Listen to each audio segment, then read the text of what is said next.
Down by the bay. These two are gonna kill me.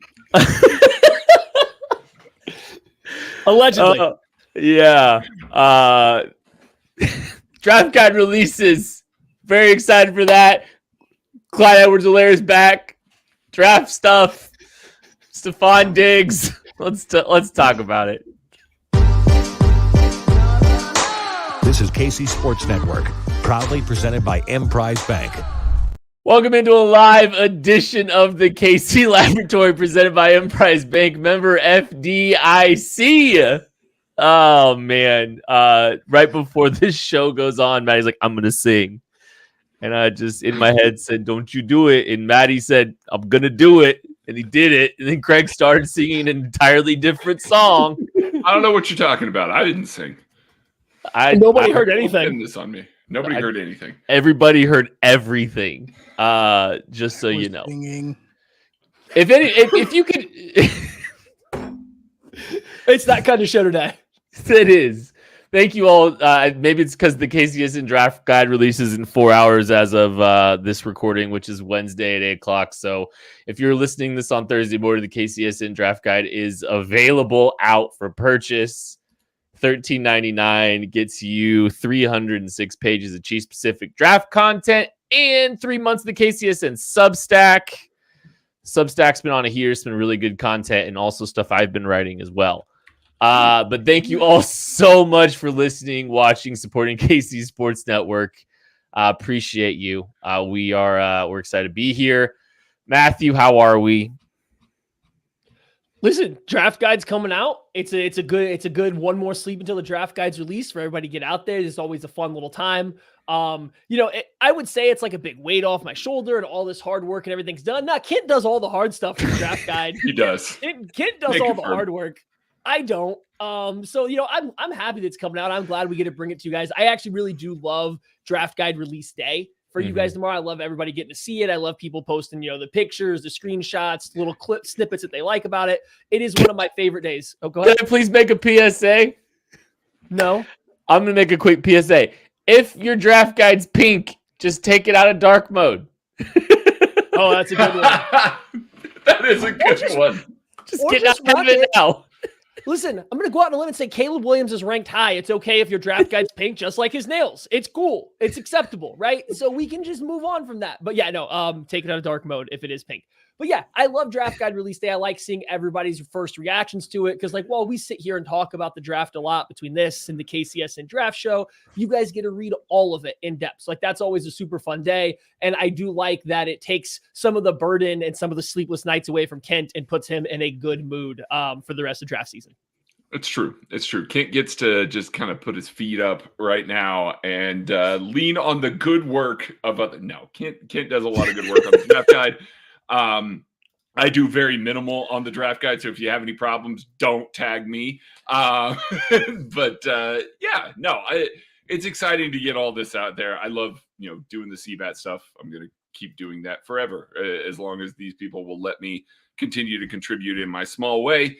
And so, yeah, I love doing CBAT. I love everybody getting to see the different cornerbacks, especially this year with L'Jarius Sneed gone. Chiefs may be adding another corner. You can start trying to add those to your mock drafts at various points, with different ranking systems. So it's always a fun time for all of us to kind of see the fruits of the labor, no matter how much or how little each one of us has done. It's very nice to get that out there.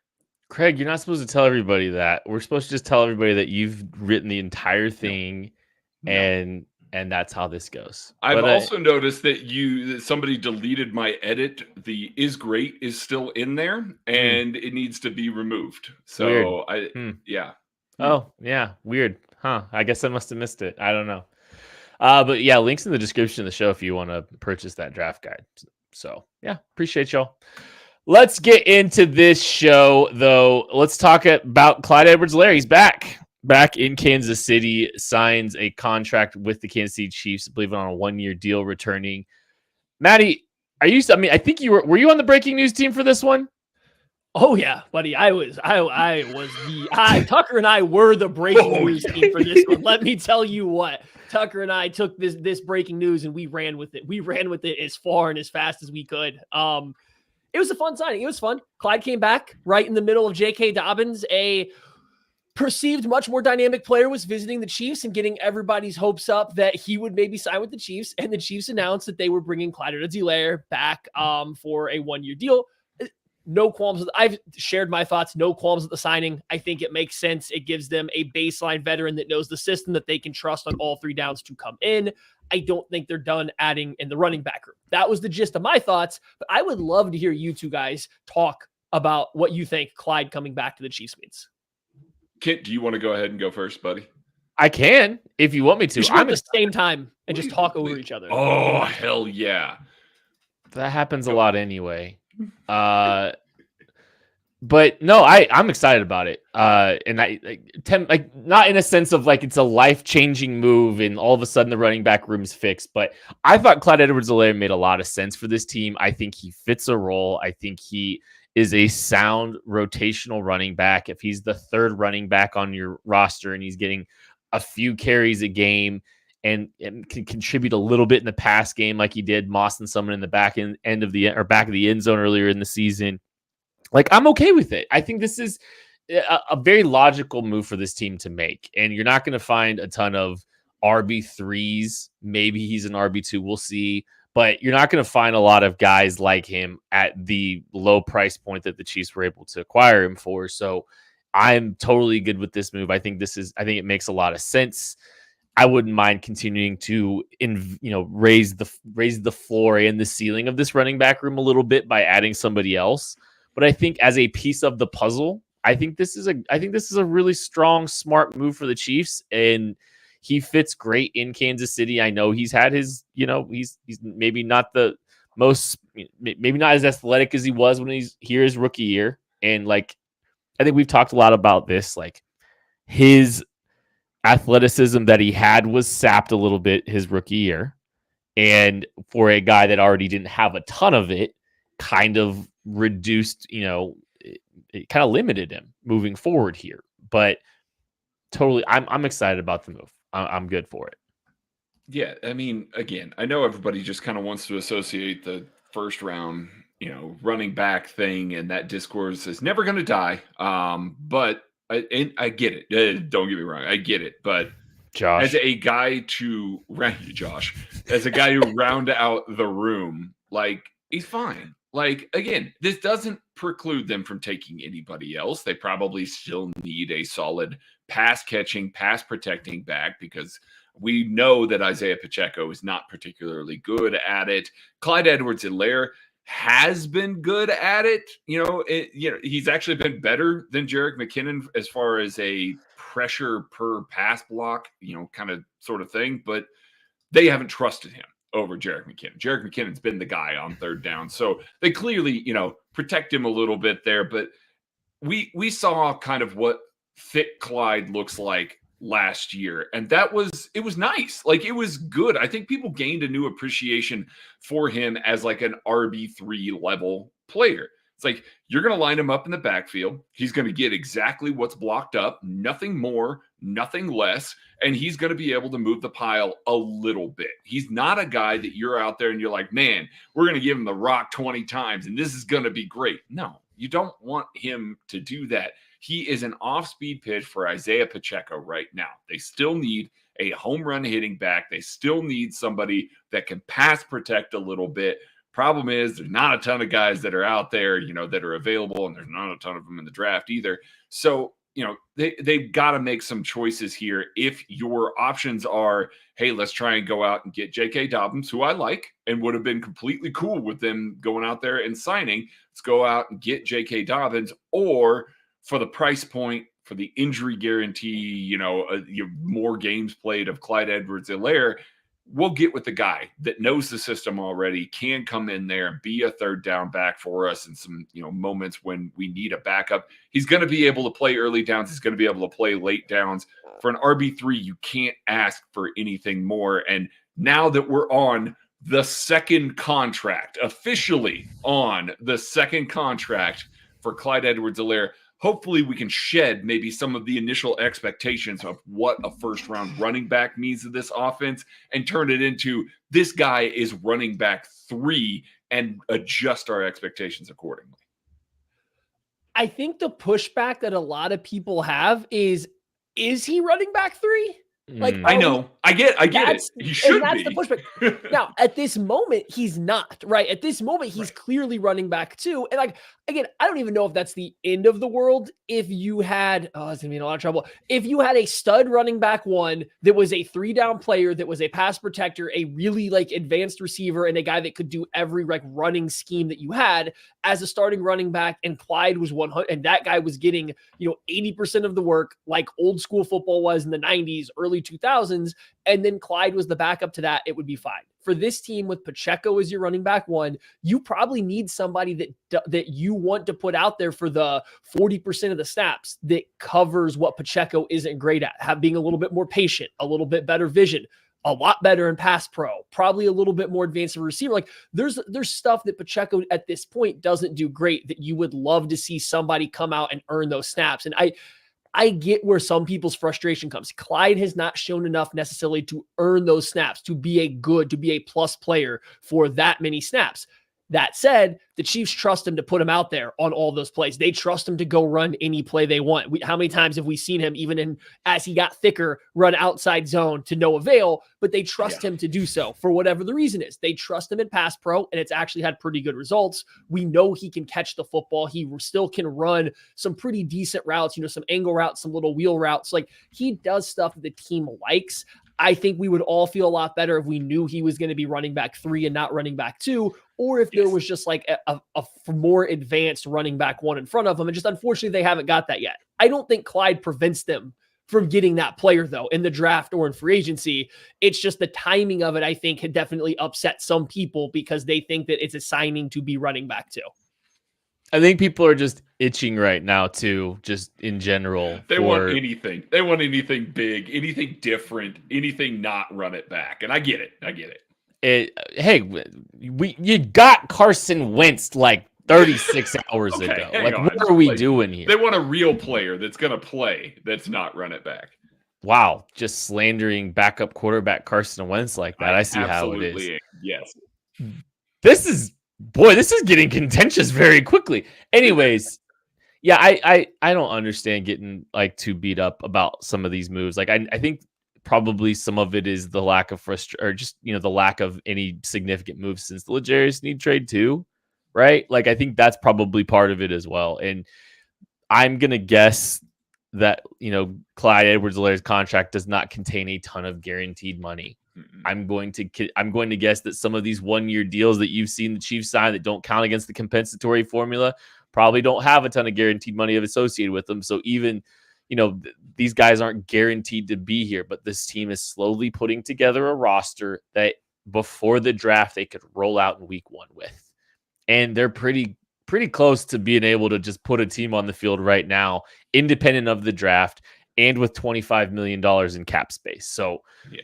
I don't know if you can get too beat up. The Bills just lost $31 million in cap space. But Craig wants to jump in real quick. Do you have something? I was just going to say a little bit more here. The part that I think everybody's looking at, it's on field, and I completely get that. That's what you should be looking at. This is a player that they have added to the room right now. Isaiah Pacheco is over the moon that Clyde Edwards-Helaire is back. Patrick Mahomes is over the moon that Clyde Edwards-Helaire is back. He is one of the favorite people on that offense right now. Like that running back room for the past several years has been fun as hell off the field. They have been the guys that have kind of they've lightened the mood a little bit. They've been able to do things a little bit differently. And so I look at this. I know that people don't want to hear that and all of that. It's like, no, RB2 should not be, like a guy that's picking the team up and all that when he can't do things. I completely get it. On the 90-man roster heading into camp, who cares?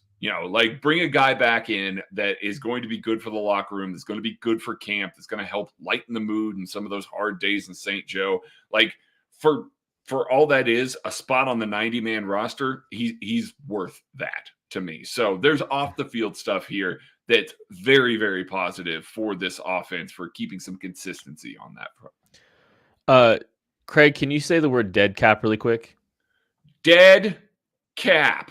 Weird you should bring that up. The Buffalo Bills just incurred $31 million in dead cap. They traded Stefon Diggs to the Houston Texans. This is like, we saw the move. And this is one of those, like, I think there's a lot to unpack here.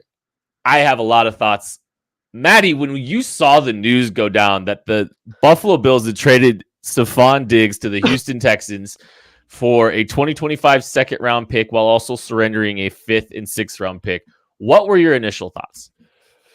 Yeah, I saw it, and then I continued to tweet out clips of tight end prospects playing college football to the timeline because that was equally as important to me as talking about the stuff. I don't know. The guy couldn't run the latter half of last year. Mm-hmm. Like, I'm sure I don't really have a ton of thoughts about it. And the Bills, I think we talked about it going into last year. The Bills seemed like they were kind of they threw their last haymaker the year before, which would have been 2021. It missed. Yeah, they were stumbling. They somehow they bounced off the ropes and they came back last year and they gave it a good shot down the stretch. They really did. Like, they recovered better last year than I thought they were going to, but it caught up to them this year. They had to start clearing all this money. They had all these veterans. That team clearly didn't work. They have to break it down and go about their business. That's fine. It is what it is. Like, I don't think there's any victory lapping as a Chiefs fan that has to be done. I don't think there's anything that has to be done. The Bills tried to build up a team to beat the Chiefs. They couldn't get it done, and now it was time to pay the piper. And that results in them having to let go of all these guys that have been here for this long run of this rivalry. So it is what it is. I do think the Texans get better. And I think I said this in Discord, maybe even to you guys in a DM. I now foresee Stefon Diggs becoming the next Odell Beckham Jr., in which he's going to go on and have like 400 to 500 yards every single year. And like 30 fan bases are going to argue every offseason if their team should sign him because 400 to 500 yards doesn't look very good. But guess what? 375 of those yards are going to be on third downs, isolated 1-on-1 against a good corner, and they're all going to matter, right? And like, it's just, he's going to be that guy. He's going to be the next Odell, where every team kind of wants him, but doesn't want to pay him because the production isn't there. That's where I see Diggs' career going from here. So yeah, I think he helps the Texans quite a bit. The Texans, super scary. Bills this year, rebuilding. I know. I can't remember. I wish I was just searching through over here on Twitter to see if I could find who it was, but somebody said, I don't think this is the random year that I'm going to pick the Bills to win one. Like, they're looking at Josh Allen and being like, hey, one of these years, it's going to all align for that Bills team, and maybe they'll go ahead and win a Super Bowl. It's like, this ain't the year. Like, Khalil Shakir is their current top wide receiver, Dalton Kincaid, their top pass catching option. They need a lot of help with their weapons right now. They need a lot of help with their roster right now. This is what happens when you go all in and you don't make it. And again, he's always going to be tied to Patrick Mahomes. Josh Allen is just always, forever, until he finally gets over the hump. This is not Peyton Manning versus Tom Brady, because Peyton Manning won a couple here and there. Like, it was a little bit competitive. They threw all the money that they could at this roster to try and get over the hump of the Kansas City Chiefs in the NFL playoffs specifically. It was just that. There were no other teams that they were focused on. It was just the Chiefs. And now they're having to pay the piper for allocating all that money, throwing all that money at guys that were on aging contracts or don't quite have it anymore. And now you've got them trading a player and paying $3.5 million extra than they were planning to pay him this year to go play somewhere else. Like, they were going to be paying him, $27.5 million basically to play for them this year. And they went, well, never mind. We'd rather you play somewhere else, and we'll go ahead and take on that entire $31 million for you to do that. That's why it's just so painful to watch an organization that threw all that money, threw all those assets at trying to beat this one singular team, not able to do it. Now, it's not painful for me to watch. I'm completely comfortable watching the Kansas City Chiefs doing all of this. For the Texans side, this is a huge buy low situation. future second round pick. If that's kind of devalued to about a third. Joseph Hefner on the KCSN Substack wrote about it today. Excellent article. Really dove into all the different permutations that have happened recently. And guess what? As he found out, I think he even went in with a whole, I think it's actually this. And then as he started doing the research, he went, oh crap, it is that. So go read that if you're a Substack subscriber. But the Houston Texans essentially get him for a third round draft pick, and they get some picks back from the Bills. The Bills had to send picks with Stefon Diggs, late day 3 picks, but still picks with Stefon Diggs to get this deal done, to take on this. How bad of a situation did that have to be? How bad is it in Buffalo to where you can't stomach that guy, that you got to ship out extra picks? You've got to pay $31.5 million to not have somebody on a roster spot this year. Like, that's the stuff we clowned the Broncos about for Russell Wilson. They should be clowning the Bills for having to do the move like this right now. Well, I would say a lot of the people covering the Bills aren't happy with this. I mean, they see this last few years as failure. And they should, because they did. They failed. Mm-hmm. I mean, the Bills did not win a Super Bowl. They did not get over the Patrick Mahomes hump. I'm not going to grave dance too much. I think there's a couple things. I've seen the Bills as the number one threat to the Kansas City Chiefs even last year, because I respect Josh Allen, and I think he's the second best quarterback in football. I think he's clearly better than a Lamar. I think he's better than a Joe Burrow. I think he's the second best quarterback in football. I still stand by that. The Bills are now, they were always going to have to do this at some point, where they were going to have to start going cheap at the pass catcher. They were going to have to start relying on the quarterback that they paid $1 bajillion to go out and be successful and keep this team winning football games. They were going to have to lean into this at some point. And so they ripped the Band-Aid off. They make a ton of moves. I saw a picture today of the team captains for the Bills, and I think they had 8, and I think 6 or 7 of them are gone. Like, they've gotten rid of a ton of veterans. The veteran wave is gone for this team. And so here we are. They are kind of in the new wave. I'm not counting them out, though, because there's still some really talented players on that team. There's still a good football team. They're still going to win plenty of football games this year. I think I'd still pick them I think I'll pick them to win the East. Still, you've got Dalton Kincaid in year 2. You're probably going to see them go out and draft a wide receiver here early in the first round. I think they're still a really good football team. We're going to take a break. We'll be back right after this. We appreciate you supporting KC Sports Network by listening to our podcast. You have helped us become the highest-ranked Chiefs podcast network in 2022 and 2023. And don't forget about our daily Substack newsletter, the best written analysis you can find on the Chiefs straight to your inbox every day. kcsn.substack.com.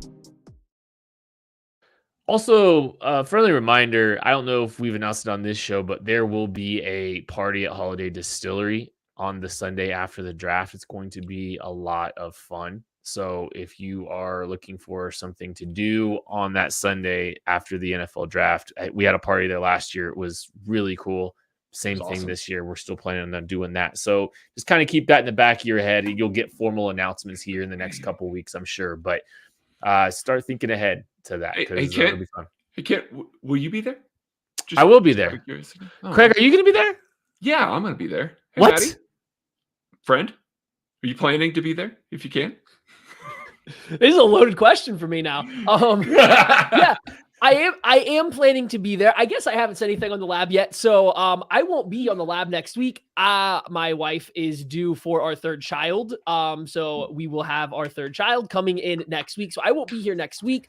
It sounds bad, but yes, I am still, as of now, planning on coming back to Kansas City for the draft. Nice and tight timing, as long as everything goes well. As long as the wife has, she's given the approval for now. We'll see if that changes. Right? And so, now we can just share all this now, because Craig puts me on the spot. You could have said, yeah, I'm planning to. We didn't have to go into all of this. Party. That's okay. I'm going to share it eventually, right? And so, here it is. It just got more and more loaded as it went on because yeah. it was like, yeah, I planning on coming. Okay, fine. I'll tell you why. It's because I'm having a kid. Okay, fine. I had this conversation with my wife, and I know the optics are really bad because it'll be 2 weeks afterwards. But here we are. Yeah, yeah. That's how that went. Yeah, that pretty much loads it up. Yeah, you summed it up very nicely. Next time, I'll just have you give my announcement for me. It just progressively got more loaded. It's so great. Oh man, let's move on here.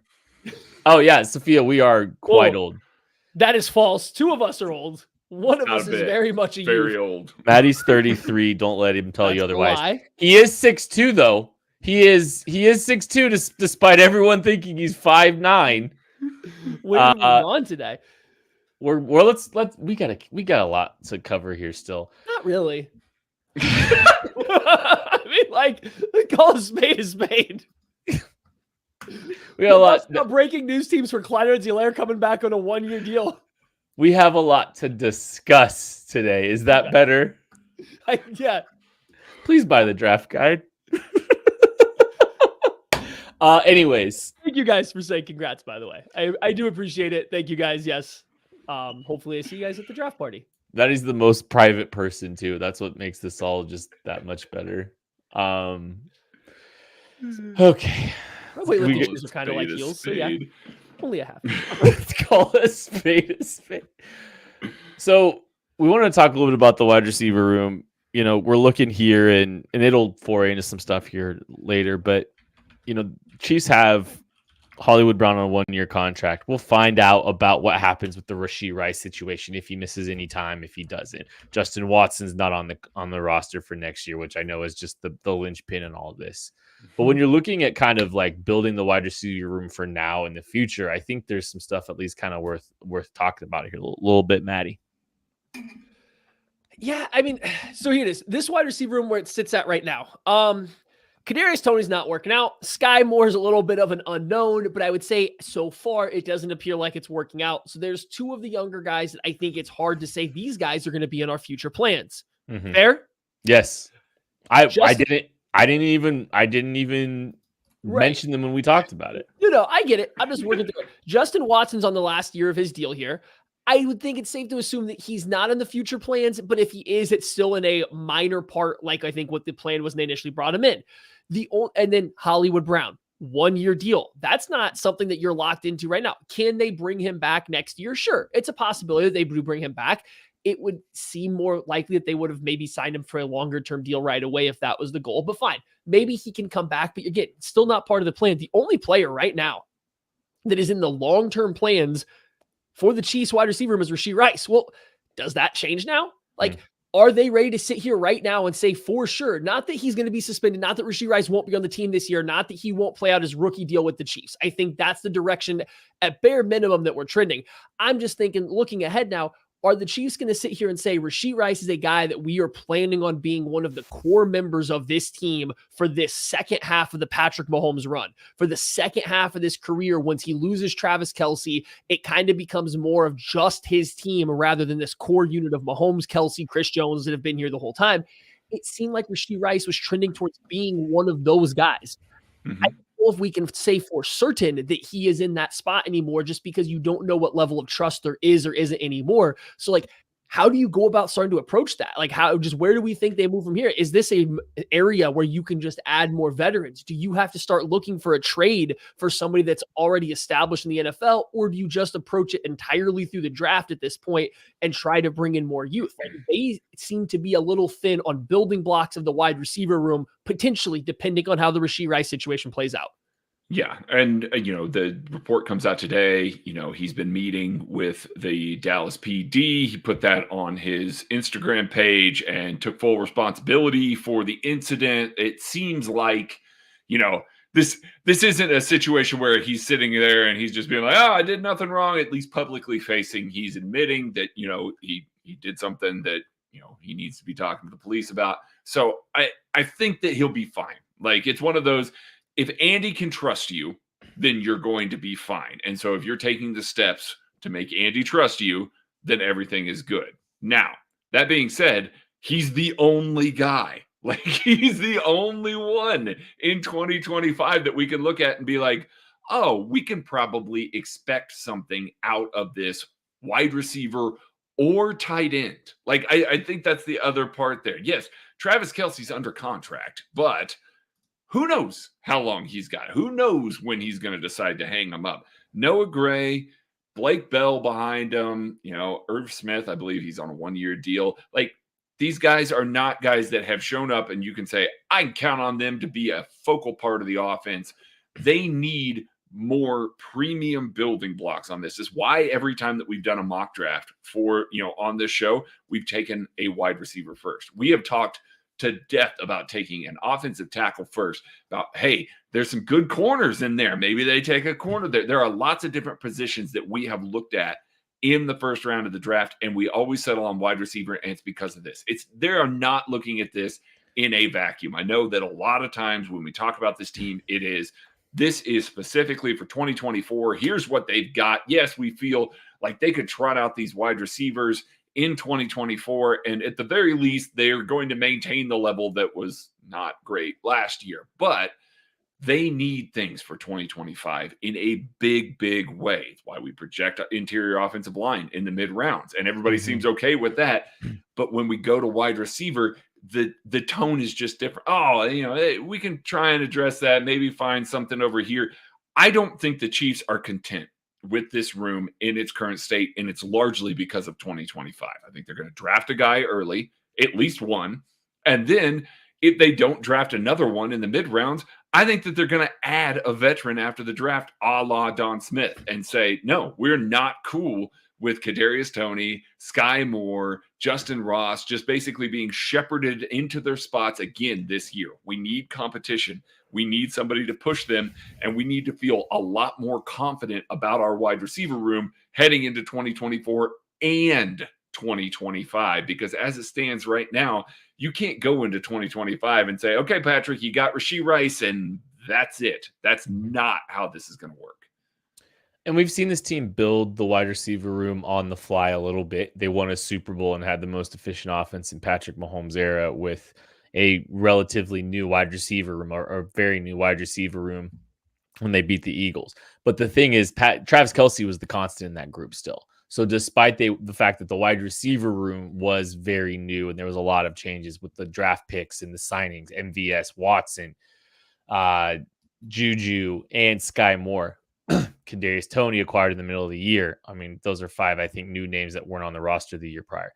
But they had the constant, which was Travis Kelce. That's slowly fading out, to their point, to Craig and Maddie's point too, is like Travis Kelce is slowly going to fade out. The role is going to start to fade at some point here. He's not going to be 36 and, doing everything he's doing right now. It's just not going to happen. So we spend, and I think I've tried to emphasize this a few times this offseason. We don't think enough about 2025. We don't think enough about the year ahead when we're having conversations about the draft, because this team has continually showed us that they are going to make a investment that we think might be a little bit too early in some situations on a player that is more for 2025 or the next year, like a Felix Anudike-Uzomah was a futures pick. They do this. I mean, Wanye to a degree was a future pick. They do this a lot. And so we need to be thinking about that. And that's why we get, I think wide receiver though is the pick, or is a pick that just makes way too much sense and checks way too many boxes. It checks the future box. It checks the current state of the team box. I will say the thing that will interest me the most is if they draft 2 wide receivers, I'm going to be very interested, because I think that means Sky Moore and Kadarius Toney are cooked. I just think it means they're absolutely cooked. If they take 1, I think their roles diminish and they may not be here, and who knows. But for sure, if they take 2, I'm just like, okay, the experiment's about to be completely over for at least one of these guys, maybe both of them. And they're going to roll these 2 rookies in there with a Hollywood Brown, So yeah, Okay, I just no. Let's go there for a second. You think there's a chance that this team only adds one more new wide receiver to the depth chart before training camp? Like, you think there's a chance they just draft one more wide receiver and call it good? no, I still think they could add a veteran. I envision a world where if they draft another one, I think they might be done with the Sky/Tony experience. He's saying if you've got two long-term blocks that you are two long-term dice that you're casting, you're throwing the yeah. I mean, I guess I'm mentally already done with at least one of them, and you can take your pick, right? Like, it doesn't matter which. It's like you kind of got to be done. It is Tony, by the way. That's the one we're done with. But I think even if you draft a guy and bring in a vet, you're still going to cut one of those two. I don't think there's a space on the active roster for both of them, plus 3 new wide receivers, plus Watson, who's still going to beat them out. And then however you want to funnel out, the remainder of the guys between a Nico Remigio, between a Justin Ross, then Sky Moore and Kadarius Toney. Like, it doesn't seem like there's a place for everybody. So like, I think they're already going to add 2 more guys. So I would be a little surprised if those 2 got there. So I wanted to go there first before asking this question. Do you think, or would you rather, let's go this way. Would you rather the Chiefs draft 2 wide receivers in this year's draft class to start to form a more long-term plan at the wide receiver position, right? Like they're going to invest 2 picks into wide receiver. You're getting guys under contract. I would say drafting 2 rookie wide receivers says that I wonder how they do feel about Rashee Rice being in the long term, not the next 4 years or the next 3 years, but the long term would be that. But would you prefer them to go 2 rookie wide receivers or 1 rookie and then another vet, an Odell Beckham Jr., a Michael Gallup, a Michael Thomas once he gets cut post-draft? Which route would you prefer to see them go? 2 rookie wide receivers. This team's going to be good. It's going to be good for a long time. Patrick Mahomes is not getting worse anytime soon. Build for the future. Like, I know everybody wants a three-peat to do something that's never been done before. And taking 2 rookie wide receivers does not preclude them from winning 3 in a row. I think a seasoned veteran might help usher that across the line a little bit quicker, a little more smoothly. But I would much rather build for the future and solve problems in an excellent wide receiver class rather than, okay, well, we're going to drop it in here. We're going to take around 1 wide receiver, and then we're going to try and figure out the rest of this later. That doesn't make as much sense to me. I would rather double up. I mean, I'm assuming this is a first-round wide receiver most likely too, right? Like, I mean, that's probably what we're talking about here. Sure. A first-round wide receiver and a vet, or a first-round wide receiver and a third-round wide receiver? First and a third. I think we are. I think I've maintained this pretty consistently here. I don't think the floor of what Patrick Mahomes needs at wide receiver is particularly high. I don't think the bar cleared last year, which is why you saw the offensive struggles. I do think Travis Kelce will take a step back as he's kind of slowly fading out. But I think an aging Kelce, Rashee Rice, Hollywood Brown, and a first round wide receiver is it's more than enough for this team to have a very, very, very good elite offense again. So I would take I don't think you need a Odell to make this offense elite. I'd take the first round receiver. I'd take a third round receiver. I think that'd be great, honestly, because like there's going to be some good receivers in round 3 that you're excited about. And so why wouldn't I be excited about getting, I don't know, Malik Washington at 95 and, Xavier Worthy at 32 or whatever it looks like. I would be thrilled with that. I think that's a good move for now, good move for the future. And this team's cooking, it's cooking with a lot of guys. I mean, that might be a situation where you've got Rashee Rice, you've got those 2 rookie receivers, and you feel comfortable moving on from Hollywood Brown after a year, which I think is probably going to happen anyway. I think it's just they're going to be doing these 1-year rentals. Insulate yourself. Don't force yourself into that, because we have seen now the past 2 years that the Chiefs have forced themselves into needing wide receivers. And last year it didn't work. And they told us it worked, but it didn't work. Now this year, they haven't made a significant investment yet. So we'll see. They double up in the draft. That tells you. It's like, okay, we weren't cool with what happened last year. If they wait, like especially if their first one's like a round 2 pick, and that's the only guy they add, and they go into camp with those guys, I am incredibly uncomfortable with the wide receiver group. All right. Great job, Matthew. You look Okay. like you were about to say something. I didn't want to interrupt the transition to just linger on the point.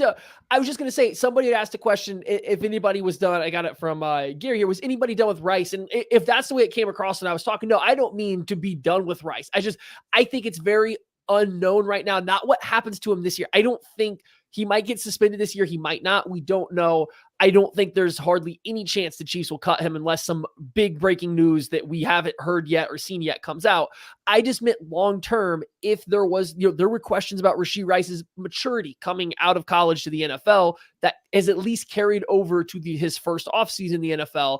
If the Chiefs don't see things that change the way they like, they might not be ready to think, okay, Rashee Rice is in our long-term plans. I'm not saying they will or won't. I think it's way too early. It's just there's a chance that Rashee Rice might not be sitting there. They might not be thinking about how they're going to do a second contract if they can't trust him in the offseason. That's all I was trying to allude to there. And it's not even just the long-term plans. It's just year to year. If they feel comfortable trusting him year to year. If that trust gets broken, you've got to be prepared for the contingency of him making another mistake that could, change his situation. If they get to a point where they don't trust him for some of this stuff, that's where you've got to take some of that stuff into consideration. You've got to be prepared for contingencies. So I think there's a lot of layers to that. And, it wouldn't surprise me. But no, I don't think any of us are out. No, none of us are out on Rashee. It's not that. It's just he's clearly got some things he's got to address. He's got to take care of it. And hopefully he takes care of it the right way. And hopefully he can regain some of that trust with the Chiefs. And he goes and has 6 billion yards receiving next year in the Super Bowl. Okay.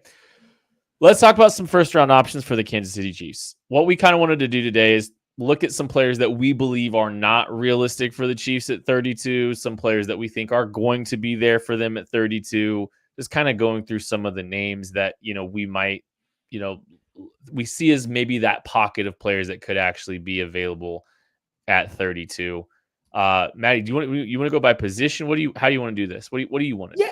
I mean, I think position's probably the easiest way to do this, right? Is just kind of start at the top with the quarterbacks and just I think the best way to go about it is saying, okay, split it up into 3 categories as we run down. Guys that are definitely going to be gone before the Chiefs pick. People that we would be willing to, if you were in a state that legally allows gambling, to go and bet on this guy being gone before pick 32.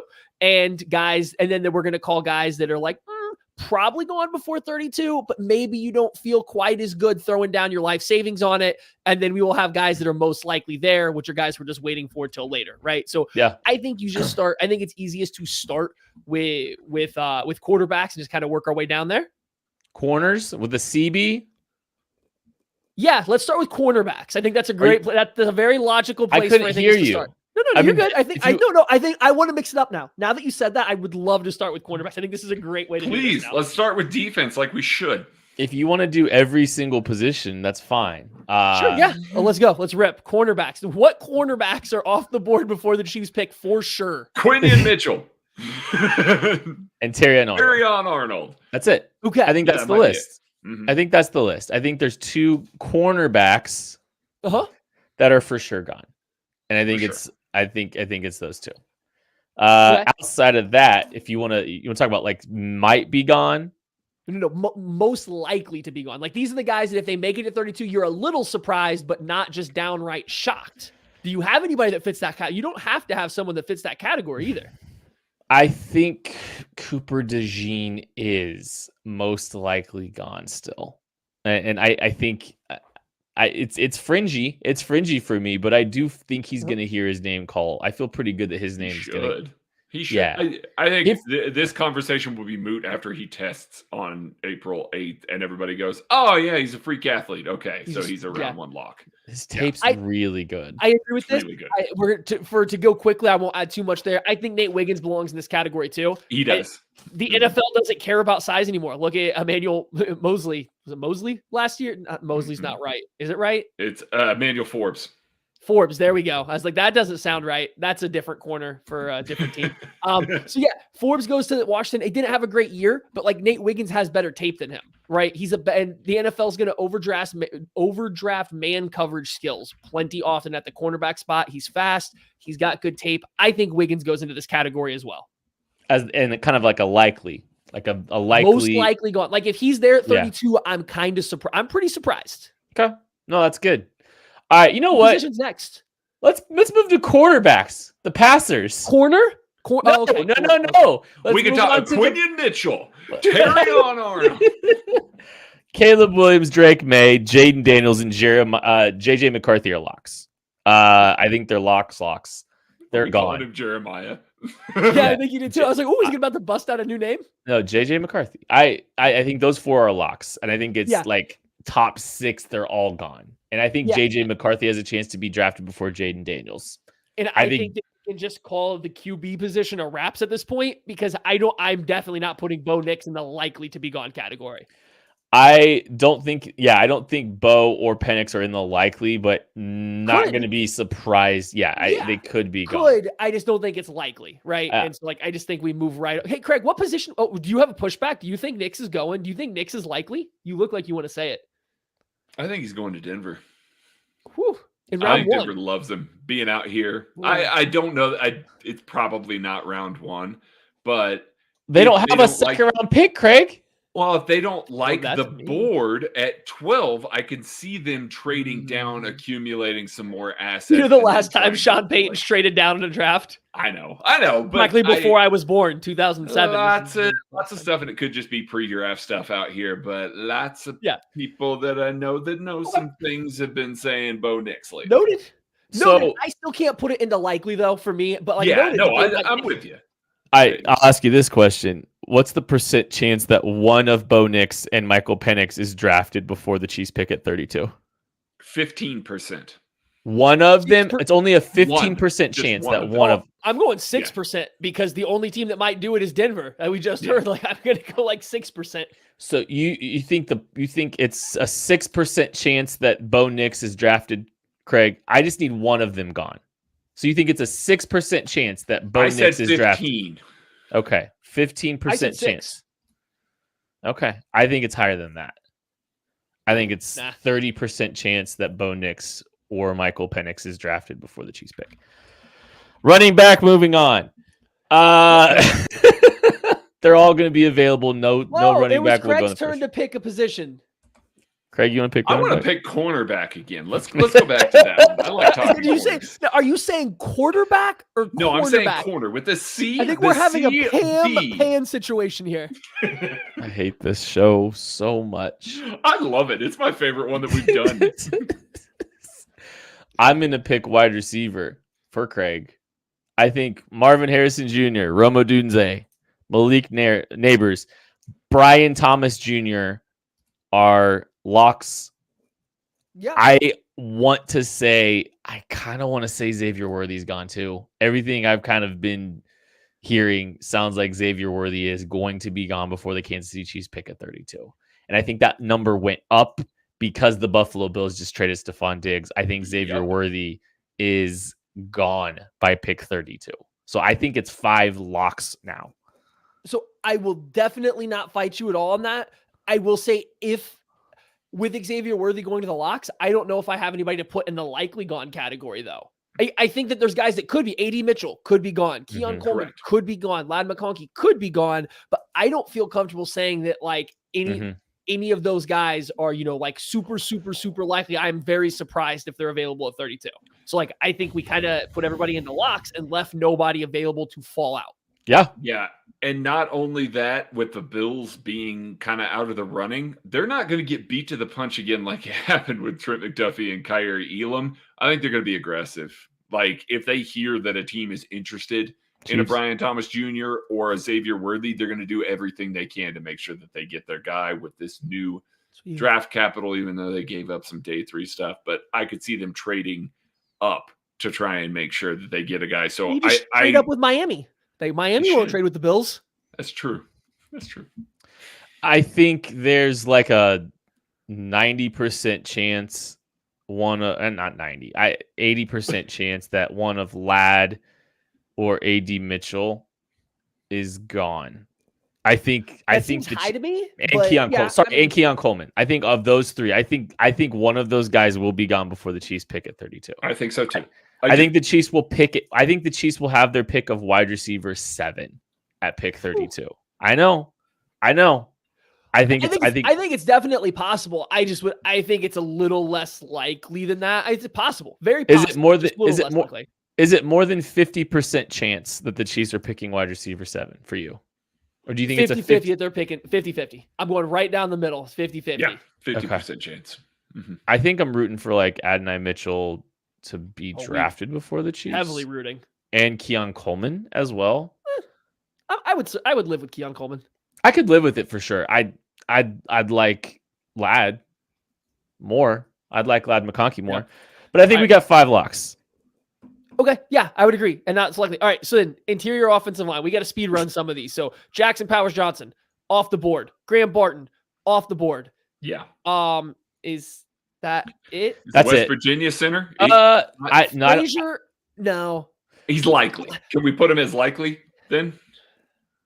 People love him. Like, I think people love him. Here's my pushback. He's a center-only player because of the short arms. He's not going to play guard as a center-only player, being probably the 3rd, maybe the 4th interior offensive lineman off the board, depending on where Fuaga and Fatano go. I think it's probably – I can't go likely, I don't think. Possible, but probably not likely is where I would – Why are we not talking? I think Jordan Morgan has a better chance of being drafted in the first round because of the positional flexibility. I hadn't clicked over to tackles yet. Well, no, Jordan Morgan is an interior offensive line. So I am organizing it via a mock draft machine, and he's listed as a tackle. Okay, you could just use the spreadsheet from the pushback to the whole center thing is that Jake Brindle is currently starting for the 49ers, who pick right in front of the Chiefs and are going to draft an offensive lineman of some kind. So I could see him being the tops of their board at pick 31. Yeah. I just want you guys to know, so far we have 14 players that we think are gone. I can't wait until we get to pick 45. When we do this exercise, we usually settle into the low 20s. It usually I think in the low 20s. We're trending in the right direction. Yeah, we just might be a little bit stronger about the guys that are definitely going at the top, and I think that's what this draft is, which is kind of why this exercise is fun. Okay, I think Morgan goes into the likely category. I would leave Frazier on now. I don't think I would feel great with Frazier. I'm not surprised if Frazier's there at 32. Could he be gone? Yes, but I don't know if I'm surprised that he's there is where I settle. But like Morgan, I think could go into the likely territory for that. Okay. Offensive tackle. Joe Alt. Hard one. Okay. Olu Fashanu, Troy Fatanu, Amarius Mims, Tyrese Fuaga, JC Latham. I think it's 6. I think it's those 6.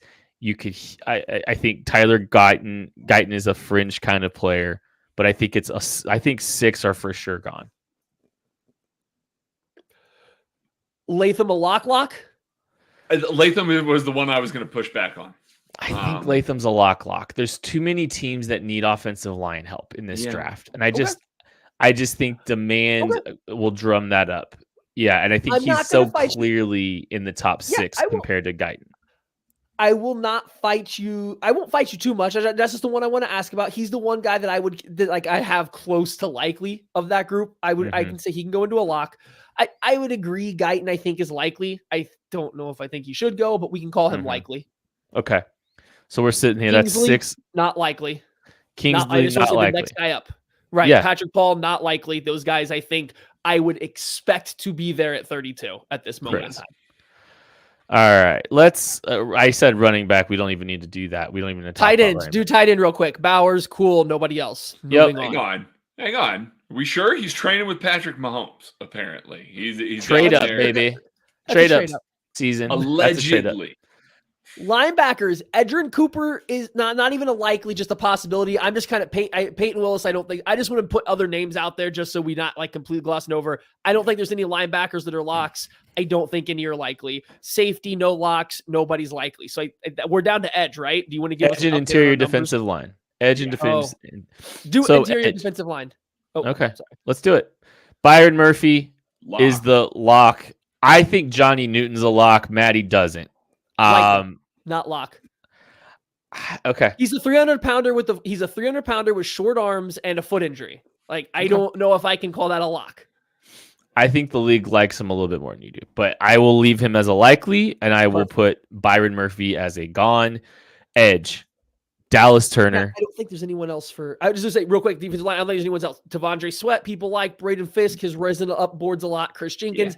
I don't think any of these guys fit into Those are round two these guys. categories. Yeah, I think so. Yeah, those are early round 2 guys. Good players, but not like locks. Yeah. Okay. Dallas Turner, edge out of Bama. Jared Verse, edge out of Florida State. Laiatu Latu, I think the medicals have come back okay for him. The edge out of UCLA. I think those 3 are locks. Yes. And Chop Robinson. Chop Robinson is a very strong, likely close to a lock, but I don't know if I can go to a lock because guys with his production profile, it's hard to put them as locks, I think, to go in the first round. Okay. So you guys ready for the numbers? Yeah, hit me with the numbers. I feel like we got like 24-ish locks, maybe 25. Yeah, we have 24. So we have 24 that we kind of see as locks. We have 2 quarterbacks, 1 tackle, 1 interior offensive lineman, 2 edges, 1 interior offensive lineman, 1 linebacker, 2 cornerbacks, and 1 safety kind of on that fringe. So I think, as far as, like players that trade back could be a potential option for this team because if they really locked in on a wide receiver or Kingsley Suamataia, like a left tackle, I don't hate the trade back option, but I think there's 24 players that the Chiefs are either going to have to trade up for or are just going to be gone by the time they get to 32. 2 questions. First one, who do you think is the most likely of those locks to not go before the Chiefs pick? Laiatu Latu because of the medicals. Ooh, okay. I'll go Latham because I'm with you. I think Latu's medicals, if it was bad, we probably would have heard more rumblings about it by now. And all big media still has him high up there. So I'm going to go Latham because I think people might just see him as the least, not ready, but the least tackly of the offensive tackles in terms of his footwork and stuff. Yeah. Yeah, for me, it's Caleb Williams. No, it was Latham. That's who my guy was. I think he's right there on the verge. But I'm with you, Kent. The teams need offensive tackle help. Like he's about as close to a lock as I want to put somebody right now. It's not all the way there. But then again, how many other guys have we seen that are not all the way there that have gone in that mid-20s range right now? He fits that. Okay, did you write down the guys that we put as likely to be gone? Did not. I just wrote down the number. That is, do you know how many were likely to be gone in the number? 4, 6, 8, 11 we think are likely. Okay, so that's over 32, right? So obviously we overshot a little bit doing this like blind. Oh wait, sorry, hold on, 9. It was actually 9. I put 2 for quarterback. I think 33. So we overshot by 1. Yeah. I think we're kind of right there. That's not too bad. That's not too bad for blinding. So that means if it were to follow what we would expect here, right? What we would expect, the Chiefs would be getting a chance to choose somebody that at least 2 of us or 1 of us would be pretty shocked is available for that option at 32. We didn't write down all those names, so we don't got to go through it. I will say we did probably forget Kool-Aid McKinstry at corner. Probably should have been in contention for the likely to be gone. I'm not saying I don't know if he gets there, but he should. The NFL, I think, is going to like him more than Craig does. I know Craig's not a fan of Kool-Aid. I'm not a fan. I think the NFL will like him a little bit more, though. So some of the guys that we had as likely to be gone: Jerzon Newton, Chop Robinson, we had as likely to be gone. I'm trying to scroll back through here. Jordan Morgan, Tyler Guyton. Who are some of these others? Like a Tyler there's like a Tyler Newbin. You can make that argument. There's 3 cornerbacks. He wasn't even in our count. Yeah, Gene. Nate Wiggins. So yeah, we got the numbers pretty close. So like we ran through, I think having 24 guys that you think are going to be first round locks, the Chiefs have no chance of. That's a pretty solid number. That's a couple more. Again, usually when we do this, you get to about 20 and then it kind of becomes a little bit more iffy. I feel pretty good with the 24. Like I said, JC Latham's the guy that I have the biggest question about, but like you can lock in that many first round picks and then you're looking at that next group of guys to select from with you, the Chiefs. Obviously, if you're chasing a wide receiver, if you're not an AD Mitchell fan, like I'm personally not, wide receiver gets a little scary once you take off those top guys, right? Like I like Ladd McConkey. I don't know if I love him in round 1. Keon Coleman, don't know if I love him in round 1. So like the wide receiver could get a little tight, but like you might have some options there that are available when you start breaking it down and what guys could or could not be there. I love Lad McConkey in round 1. I said it. I like it. I'd be a big fan of that one. I'm a big fan of him. But yeah, honestly, in these likelies, you're gonna see, 24 that we think are just gone. It's a strong class. That means, I don't know. I think there's still gonna be some good players available to this team. You might be dealing with that second tier of players and you're not overly hyped about it at 32. So maybe you can find a way to move back. Maybe there's a spot for a quarterback to jump in, or a team to jump in for a quarterback, with the Chiefs at 32 because they want to get that 5th-year option on a Bo Nix or a Michael Penix. I root for quarterbacks. I think you're rooting for corners to fall off the board, rooting for interior offensive linemen, probably rooting for edge to fall off the board. Like you're just kind of rooting for some of those likelies to be the ones that actually get picked. So I think that's kind of how it looks. Thank you all so much for listening to this show. We went over an hour. So Maddie and Craig won this one. Thank you for supporting the KCSN. Going over an hour, please leave a 5-star review. We greatly appreciate it. Tell us how much you love the show going over an hour is, or tell us you don't like it and you support Kent. But that's okay as long as still give the 5-star review. But you can tell everybody if you're on Craig and my side for going 61 plus minutes, or if you're on Kent's side for cutting out early, being afraid to compete. The draft guide is a digital copy. You are more than welcome to print it out, Jay. I see your question here in the chat. It is a digital copy. You are more than welcome to print it out yourself, though. But yeah, it comes in a digital copy. It is the easiest way for us to get it to everybody that happens to be in different places around the world. I'm gonna go schedule that email very quickly for this book. So looking forward to it. Really excited. It's a big day for all of us at KCSN when this thing launches. It's been a lot of work. It's been like 6 months. So please consider purchasing that. Thank you all so much for listening. We love you. We'll catch you later.